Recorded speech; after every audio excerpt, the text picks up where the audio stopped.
My name is Cynthia Ritchie, and it is Friday, June the 5th at approximately 6:11 p.m. I do apologize for being a bit,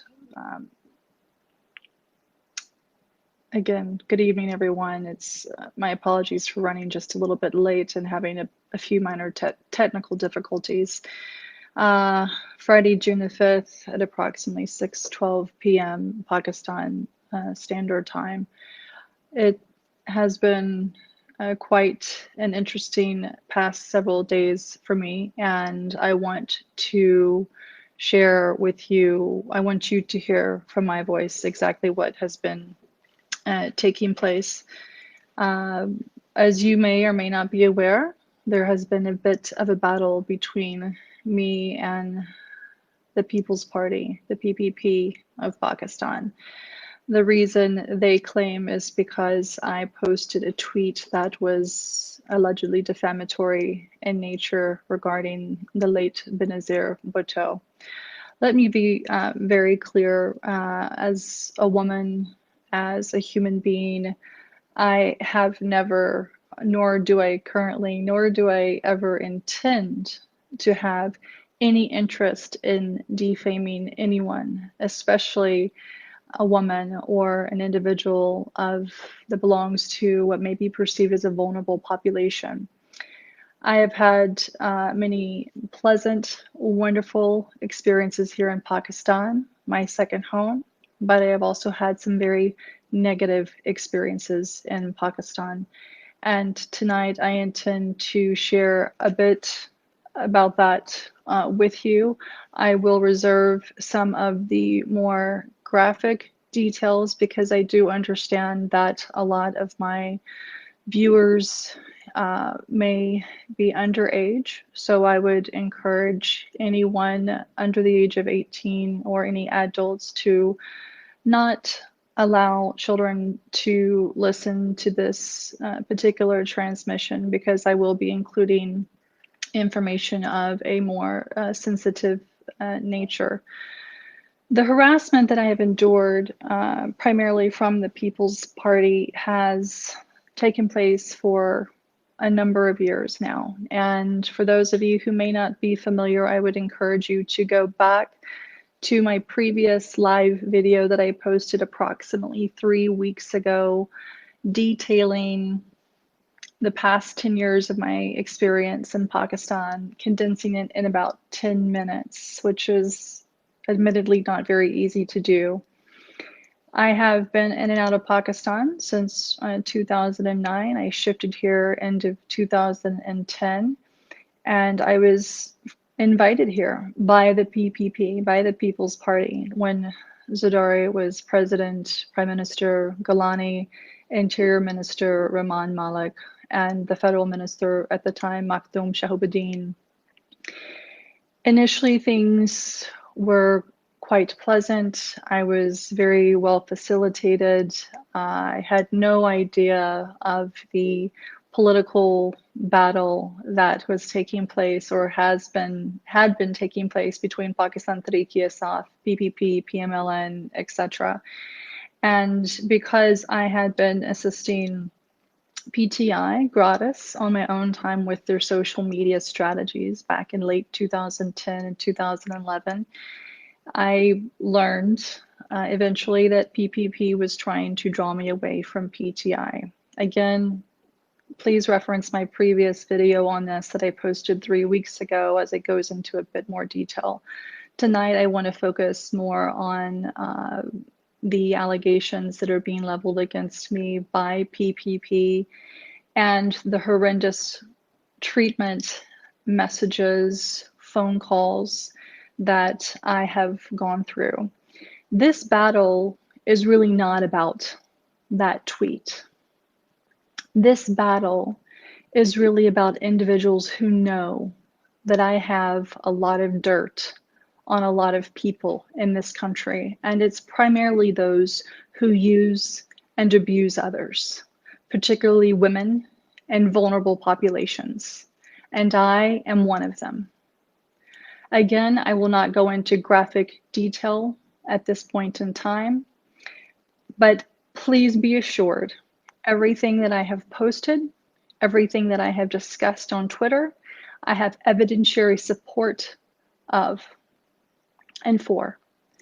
Now, since Friday of last week, I have also filed an FIR, or excuse me, a report with the FIA. I am in direct contact with the Director General, and I have also asked that the previous investigator that PPP filed a report with be replaced, because when I went to meet him with an individual who also happens to be a diplomat, this investigator was neither neutral nor was he reasonably pleasant. He was extraordinarily aggressive with me. So I need for you all to know that I have, in all confidence and in good faith, done my duty as a resident here in Pakistan by following the letter of the law. I will also share with you, as many of you already know on Twitter, I have received countless threats against my life, rape threats, claims that PPP has my father. I have had diplomats listen to several of the most inhumane calls one could ever receive. We have numerous voice recordings, text messages, screenshots, including from those who claim to be PPP supporters from the Kingdom of Saudi Arabia and the United Arab Emirates. And at this point in time, I do wish to express my gratitude to the government of the Kingdom of Saudi Arabia, as well as the UAE, for handling the individuals who have been harassing me from those locations using those numbers in a very timely and efficient manner. I will, at a point in time of my choosing, go into more detail with the media as it relates to who I am. PPP is trying to stir up a lot of controversy, including the former Senator Ms. Sahar, if I'm pronouncing her name correctly.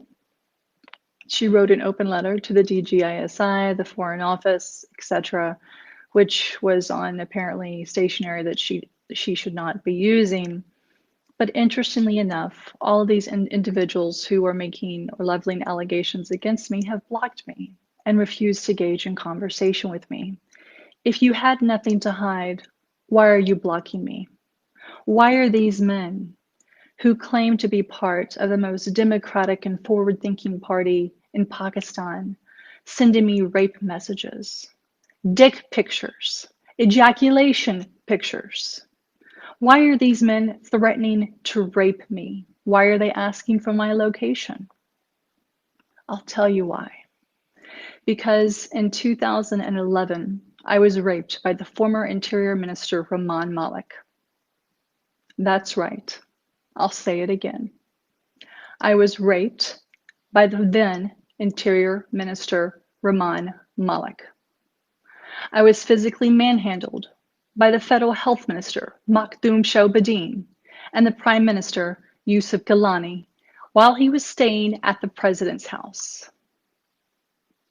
I will be happy to go into more detail with the appropriate, neutral, investigative journalists. I have already shared this story with a handful of people whom I trust in case, God forbid, something happens. But I want the world to know. For all the young girls out there, for all the women who have been harassed, assaulted by men, for all the boys who have been harassed or assaulted, for those members belonging to the third gender who have been forced into a lifestyle that they don't want, who have been harassed, who have been raped. This is for you. For those who I've met who have not had the privilege that I have, who don't have the voice that I have, this is for you. I will no longer tolerate anyone who touches me inappropriately, who stares at me in a grotesque manner, and if I ever see another man harming or insulting a vulnerable person again, especially in this country, I assure you, I will do everything in my power to make sure you receive the full justice that you deserve. And so now I'm ready. PPP, you have attacked me for too long. You have created false accounts, trying to research my family, getting information from my sisters, who naively had no idea who they were talking to, and then leaking deeply personal family information on Twitter. You think I don't have contacts in the United States. You think I don't have contacts here or elsewhere to be able to track and trace what you are doing. For those who have called me a bitch because I have dared to stand up to you, you haven't seen nothing yet.